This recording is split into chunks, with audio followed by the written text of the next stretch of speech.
तो जी हाँ, अभी रिसेंटली में सभी के भाई बोर्ड एग्जाम्स कंप्लीट हुए हैं। कुछ लोगों के बोर्ड एग्जाम्स अभी तक कंप्लीट नहीं हुए होंगे, चल रहे होंगे, but most of the state के बोर्ड जो एग्जाम है वो खत्म हो चुके हैं। एक सवाल लेकिन बच्चों के मन में हमेशा आते रहता है कि क्या बोर्ड परीक्षा में जब हम आंसर शीट में क्वेश्चन के आंसर्स लिख रहे थे और कुछ अल्ट्रा लीजेंड जो बच्चे होते हैं भाई, जिनको क्वेश्चन के आंसर्स नहीं आते, वो अपने मन से लिखने की कोशिश करते हैं, तो क्या ऐसे में बोर्ड का जो कॉपी चेकिंग करने वाला शख्स होता है या टीचर होता है, क्या वो हमें उस मन से लिखे हुए क्वेश्चन के आंसर का मार्क देता है या नहीं देता है? काफी लोगों के मन में कंफ्यूजन आ रहा है और काफी लोगों ने ट्राई भी किया होगा। तो आज की इस वीडियो में आपको क्लियर करने वाला हूँ, क्या सच में आपको ऐसे मार्क दिया जाता है? अगर आप मन से लिखे हो तो आपको मार्क मिलेंगे या नहीं मिलेंगे? तो इस वीडियो को एंड तक जरूर देखना। एंड अगर चैनल पे नए हो तो यार सब्सक्राइब कर देना, ऐसे ही बोर्ड से जुड़ी हर खबर पाने के लिए। सबसे पहले तो हम इस चीज को समझ लेते हैं कि क्या सच में ऐसा होता है कि हमने मन से लिखा और बोर्ड वाला जो हमें मार्क देगा। तो तुम्हें इसके लिए एक मुहावरा बोलना चाहूंगा कि भाई भागते भूत से अच्छा है उसकी लंगोट भली। ठीक है, इसका कहने का मतलब ये है कुछ ना करने से बढ़िया है कुछ कर लो। ठीक है, इसके लिए भी 2-3 फैक्टर काम में आपके आते हैं।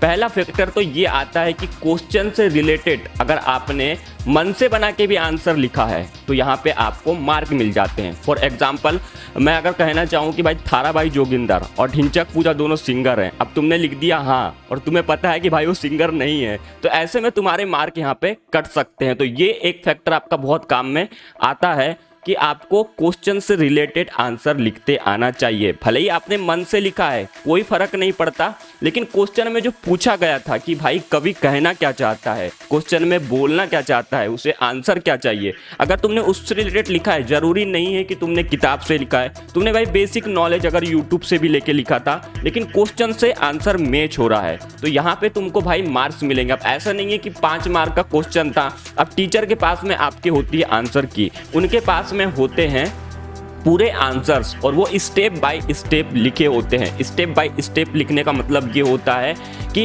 अभी जो है हमारी मोस्ट ऑफ द बोर्ड जो कर रही है वो है आपको स्टेप मार्किंग से मार्क्स दे रही है। ठीक है, तो जो टीचर होता है उसके पास में एक आंसर की हर एक सब्जेक्ट की दी जाती है, जो पर्टिकुलर सब्जेक्ट को वो चेक कर रहा है। तो इसमें क्या होता है कि इसमें उसे स्टेप बाय स्टेप जो है आंसर लिखे होते हैं कि पहले स्टेप अगर बच्चे ने ये लिखा है तो इसे पर्टिकुलर 1 मार्क दिया जाएगा। 5 मार्क के क्वेश्चन है, उसे 5 स्टेप लिखने के लिए बोला गया तो टीचर के पास जो आंसर की है उसमें 5 स्टेप लिखे और 5 स्टेप के कितने मार्क देना है वो वहां पे दिया होता है। अगर टीचर को मिसमैच लग रहा है कि भाई ये जो क्वेश्चन है मेरे जो आंसर की में लिखा है उसमें मैच नहीं हो रहा है, मैं इसे स्टेप मार्किंग कैसे मार्क्स दूं, तो वहां पे वो क्या करता है, अगर टीचर फ्रस्ट्रेटेड नहीं है आपकी कॉपी को लेकर, लाइक फ्रस्ट्रेटेड का मतलब क्या कहना है, फ्रस्ट्रेटेड का मतलब है कि कहते हैं first impression is the last impression. तो पहले अगर आपकी कॉपी जब उसने पहला पेज आपका चेक किया था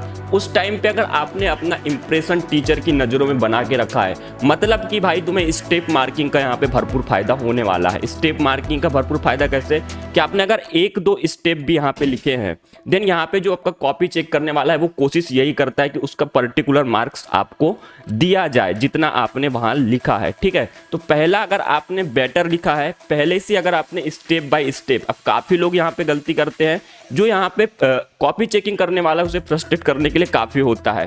पहले ही आपको जैसे ही कुछ लोग करते हैं कि उनके पास में क्वेश्चंस बहुत सारे होते हैं। ठीक है, तो कुछ बच्चे क्या करते हैं कि स्टेप का क्वेश्चन उन्हें आ भी रहा है, जैसे मान लो 5 क्वेश्चन है आपके, पहला दूसरा तीसरा पांचवा। ठीक है, आपको अगर 5 क्वेश्चन में से 4 भी लिखना है तो आपने पहला दूसरा तीसरा, लेकिन आपको 5वां पहले आ रहा है और पहला भी आ रहा है लेकिन 5वां ज़्यादा पहले आ रहा है, तो बच्चे कोशिश वही करते हैं कि मैं 5वां पहले लिख दूं, उसका आंसर लिख देता हूं, उसके बाद पहला दूसरा लिख दूंगा। अब जो टीचर होता है उसकी आंसर की में भाई उसको स्टार्टिंग से लेके क्वेश्चन 1 से लेके क्वेश्चन जितने भी हैं आपके उनके पूरे स्टेप बाय स्टेप रहते हैं। ठीक है, तो वहाँ पे अगर उन्हें अपने आंसर की का पन्ना पलटाना पड़े बार बार कि भाई इसने क्वेश्चन नंबर 5 पहले लिखा है, दूसरा लिखा है, स्टेप से नहीं लिखा है, तो यहाँ पे कहीं ना कहीं वो फ्रस्ट्रेट होने लगता है। और ये फ्रस्ट्रेशन जो उसका होता है वो आपके लास्ट पेज में काफ़ी इंपॉर्टेंट होता है, क्योंकि लास्ट पेज में हम क्या करते हैं कि हमारे पास में टाइम कम बचता है।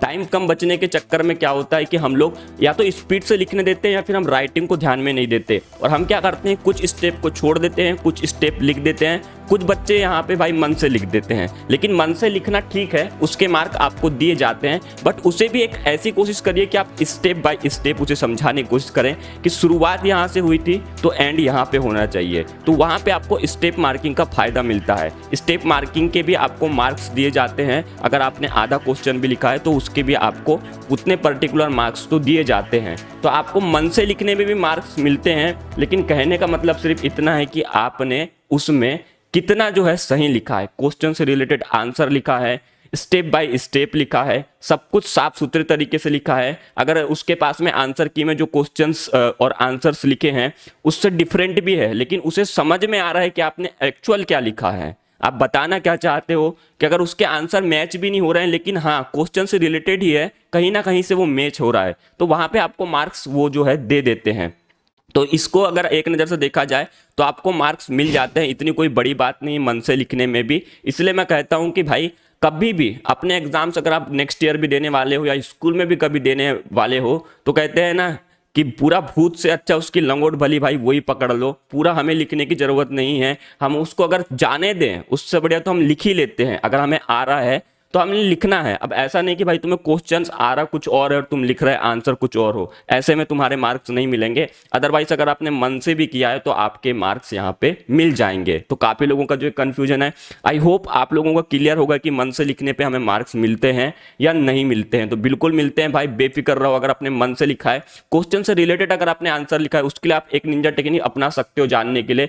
पहले जो आपने क्वेश्चन आपको लगता है, आपका क्वेश्चन पेपर उठाइए, जो भी सब्जेक्ट में आपको लगता है कि आपने ज़्यादा ही कुछ फेंक के और मन से लिख दिया है, तो वहां पे आप क्या करो कि वो क्वेश्चन को उठाओ, देखो, ठीक है, फिर वही चीज को सर्च करो कि इसका एक्चुअल आंसर क्या आ रहा था। एक्चुअल आंसर अगर आपको पता चल गया कि नहीं मैंने जो लिखा है ये आंसर कहीं ना कहीं इससे मैच हो रहा है, मतलब कि मेरे को अगर बताया गया था कि भारत की आज़ादी कब हुई और मैंने उससे रिलेटेड ये लिखा है, और उसमें अगर मैंने कुछ चीज़ें भी अच्छी डाली हैं, कुछ स्टेप मैच हो रहे हैं, तो तुम्हें बिल्कुल मार्क्स मिलेंगे, कोई दिक्कत नहीं है, वो तुम्हें चेक करके मार्क्स दिया जाएगा। तो बस फिलहाल के लिए सिर्फ इतना था। आई होप आपके मन में जो काफ़ी दिनों से डाउट चल रहा था कि हमें मार्क मिलते हैं नहीं मिलते हैं, बिल्कुल मिलते हैं, बस क्वेश्चन से रिलेटेड आपका आंसर होना चाहिए। और मैंने इसको पूरा आपको स्टेप बाय स्टेप समझाने की कोशिश की है। और अगर फिर भी कोई आपको कन्फ्यूजन चल रही है भाई, नीचे कमेंट बॉक्स खाली है, बिल्कुल आप कमेंट कर सकते हो। और ऐसे ही बोर्ड से जुड़ी हर एक खबर पाने के लिए चैनल पर नए हो तो सब्सक्राइब जरूर कर लेना।